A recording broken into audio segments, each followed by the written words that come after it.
Hello, in front of me I've got Range Rover Evoque. In this video I'll show you how to unlock your car if the key fob is out of the battery.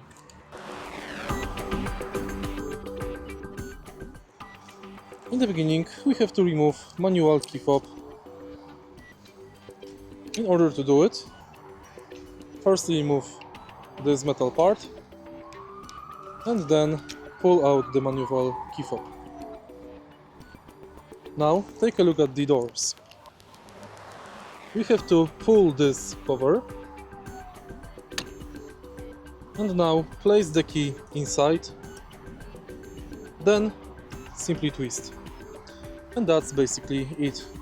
If you find this video helpful, please leave like, comment and subscribe.